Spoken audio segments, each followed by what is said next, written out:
Hello everyone! I don't do this very often, but I'm actually going to be doing a movie review today, or rather a video essay explaining some issues I have with a recent movie release.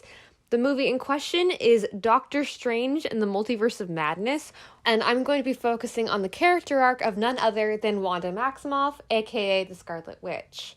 Now, a lot of people are saying that this movie is a fantastic continuation of the series WandaVision.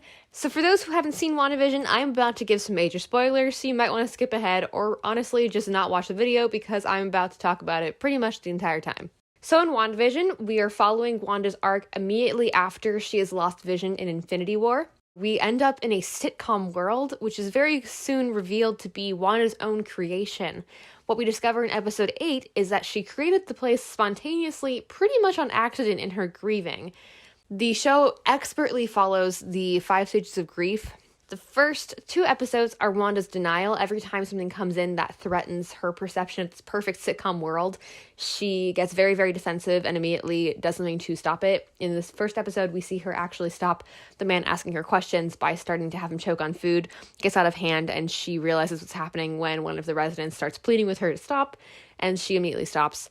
The second episode, we see it when the sword agent comes into the town and she immediately literally rewinds time. Third episode, we see anger come out a bit. She gets very, very threatened when Monica, known in her universe as Geraldine, asks her a question about Ultron, the loss of her brother. He was killed by Ultron, wasn't he? She immediately throws Geraldine out. However, it's very important to note, because this will be very important later in the video, that when she does that, as Monica will point out in the series, she doesn't do it with the intention of hurting Monica. It doesn't make what she's doing right. I'm never going to try to justify anything that she did. It's messed up. However, what's clear here is she doesn't actually want to hurt anyone, because when she throws Monica out, she could very easily have killed her. It really should have killed her, but she deliberately protects her with her magic so that she does not get hurt at all. 5th episode, we see bargaining come out. She tries to bargain with Sword. She does it very threateningly. However, she's trying to bargain so that she can have her reality without it being threatened. 7th episode, we see depression come out, her grief really come out. She gets really, really down, unwilling to do anything for herself. 9th episode is key. Wanda's arc throughout the films has indicated that she really never does anything majorly violent. In her introduction in Age of Ultron, when she is actually a villain, she does nothing worse than giving the Avengers little nightmares to freak them out. In Captain America Civil War, when we see her again and she accidentally hurts everyone to save Cap, again, it's an accident. In WandaVision, this arc continues. What we see in episode 9 is the reality that kind of answers the question that we need to understand Multiverse of Madness. And that question is, did she intend to torture all of these people for her own benefits? The difference between you and me is that you did this on purpose. The answer is no. She was actually in denial about it. And the reason I think that is because of what she says when Agatha wakes them all up. They start telling her that they're having all of her nightmares, they're plunged into her grief because of what she's doing. What does she say? No, that's not true. I've kept you safe in here. You feel at peace. We feel your pain. Your grief is poisoning us. No, stop. Please. Now, I don't know about you, but this seems actually pretty consistent with her character arc of someone who did not know how she even created Westview in the first place. I don't know how I did it. I only remember feeling completely alone. Empty. Just endless nothingness. This was a product of her grief. It doesn't make what she's doing right, but it is very important to make the distinction that she was never deliberately torturing anyone. She was never deliberately hurting anyone. In fact, the moment that she finds out, she immediately breaks her own reality to let the people flee, to let them get out. Go! All of you, now! They have this whole fight, Wanda wins, blah, blah, blah. Wanda, again, doesn't even hurt Agatha, who was threatening everything. She just puts her under a little spell where she's not going to be a threat anymore because she thinks she's a little housewife. But she doesn't physically hurt her or do anything to harm her. She doesn't even torture her. She just puts her into this little idyllic world where she's a gossipy housewife. And then Wanda dismantles the reality that has protected her from grief. She destroys her husband and her 2 children to save everyone else. At the end of the show, she talks to Monica, she apologizes for what she did, she acknowledges what was wrong about it. I'm sorry for all the pain I caused. I don't understand this power, but I will. Why does she say that? Well, she says it because earlier in the fight, Agatha told her there was an entire chapter devoted to her. Did you know there's an entire chapter devoted to you in the Darkhold? So when we see Wanda at the end, right before the branches are opened to the multiverse, she's not looking for her children. She's learning about what this book says about her, what her powers are capable of. This moment is when the branches open in Loki. It's when the multiverse happens, which is why she suddenly hears them. But she is not actively trying to undo everything that happened already. She is not actively just abandoning the acceptance that she came to of her grief.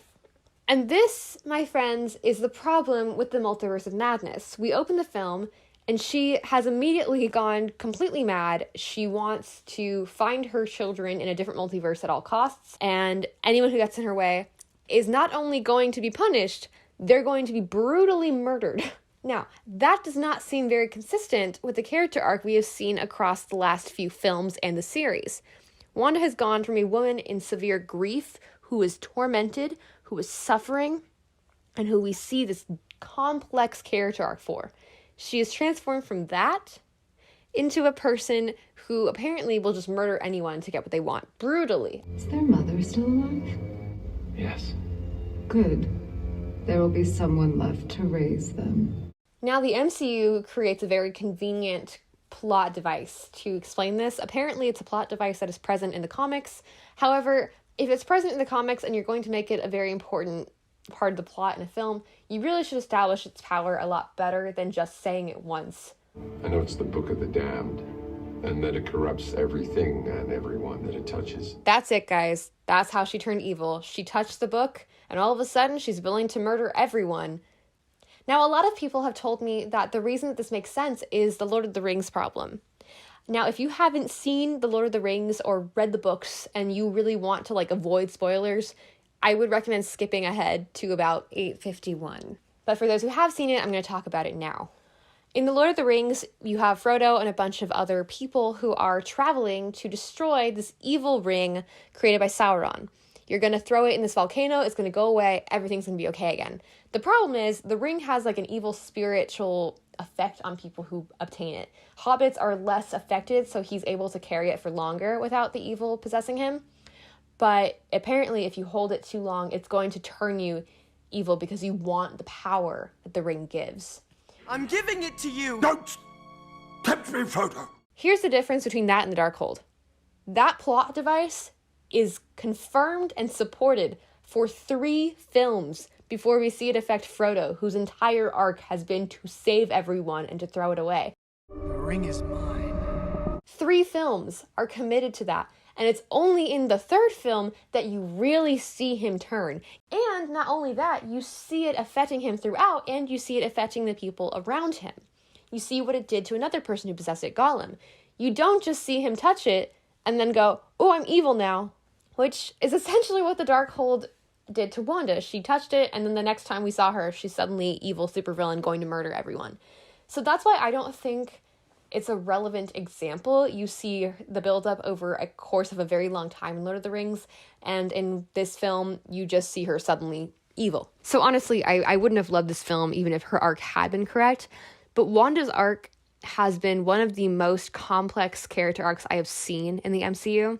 We have written a character who started off in such a bad place and has grown so much.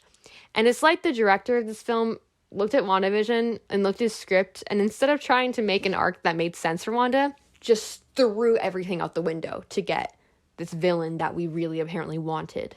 And that is the problem with Wanda's arc. Her arc was so beautifully built up, and all of a sudden she flips and we're supposed to just buy it. Here's to hoping the MCU creates more classics like Shang-Chi and Spider-Man No Way Home and less multiverses and mediocrity.